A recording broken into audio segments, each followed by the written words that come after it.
ഹരിപ്പാട് വൻകിട വസ്ത്ര വ്യാപാരശാലയുടെ മുൻപിലുണ്ടായിരുന്ന പെട്ടിക്കട അനധികൃതമായി പൊളിച്ചു നീക്കി. ശ്രീവത്സം ഗ്രൂപ്പിന് വസ്ത്ര വ്യാപാരശാലയ്ക്ക് മുന്നിൽ പ്രവർത്തിക്കുകയായിരുന്ന പെട്ടിക്കടയാണ് ഒരു മുന്നറിയിപ്പുമില്ലാതെ പൊളിച്ചു നീക്കിയത്. ജനപ്രതിനിധികളും രാഷ്ട്രീയ കക്ഷികളും അനീതിക്കെതിരെ രംഗത്ത് വന്നതോടെ കടമുടി പുനർനിർമ്മാണിക്കുന്നതിന് ശ്രീവത്സം ഗ്രൂപ്പ് അധികൃതർ ഉറപ്പു നൽകി.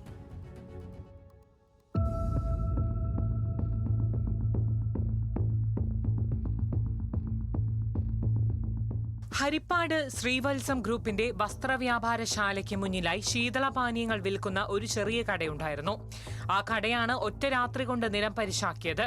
അശോകൻ എന്നയാളുടെ പെട്ടിക്കടയാണ് യാതൊരു മുന്നറിയിപ്പുമില്ലാതെ പൊളിച്ചു നീക്കിയത്. ബഹുമാനപ്പെട്ട മന്ത്രിയുമായി സംസാരിച്ചു. അദ്ദേഹത്തിന് പറയാനുള്ള കാര്യങ്ങൾ ഞങ്ങൾ ഇന്നലെ തന്നെ സൂചിപ്പിച്ചു. അദ്ദേഹം അനുഭാവപൂർവ്വമായിട്ടുള്ള കാര്യങ്ങളാണ് ചെയ്തിട്ടുള്ളത്. ബഹുമാനപ്പെട്ട CI SHO ഷിബു സാർ ആ കാര്യത്തിൽ കൃത്യമായിട്ടുള്ള ഇടപെടൽ നടത്തിയിട്ടുണ്ട്. പോലീസിന്റെ ഭാഗത്തു നിന്നും മുനിസിപ്പാലിറ്റിയുടെ ഭാഗത്തു നിന്നും പൊതുസമൂഹത്തിന്റെ ഭാഗത്തു നിന്നും എല്ലാം ഇതിനകത്ത് ഒരു തരത്തിലും നെഗറ്റീവ് ഇമ്പാക്റ്റ് ഉണ്ടായിട്ടില്ല. എല്ലാം പോസിറ്റീവാണ്. ഞങ്ങളുടെ ഈ പൊതുസമൂഹത്തിന്റെ ഒരു ഇടപെടൽ ഇതിനകത്ത് വലിയൊരു ശക്തി തന്നെയാണ്. ഞങ്ങൾക്ക് ഇതെല്ലാം കരുത്ത് പറഞ്ഞ അടുത്തുള്ള ഹരിപ്പാട്ട സമൂഹമാണ്. അശോകന്റെ ഒപ്പം എല്ലാവരും നിൽക്കുക എന്നുള്ള ഒരു ഒറ്റ ലക്ഷ്യമാണ്. അരസെന്റിൽ പ്രവർത്തിച്ചിരുന്ന പെട്ടിക്കട മറ്റൊരു പഴയ കെട്ടിടം പൊളിച്ചു നീക്കുന്നതിന്റെ മറവിലാണ് ഇടിച്ചു നിരത്തിയത്.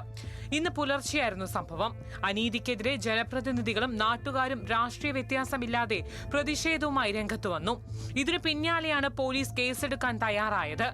പോലീസ് സ്റ്റേഷനിൽ നടത്തിയ ഒത്തുതീർപ്പ് ചർച്ചയിൽ അശോകന് അതേ സ്ഥലത്ത് പുതിയ കട നിർമ്മിച്ചു നൽകാമെന്ന് ശ്രീവത്സം ഗ്രൂപ്പ് അധികൃതർ ഉറപ്പു നൽകി.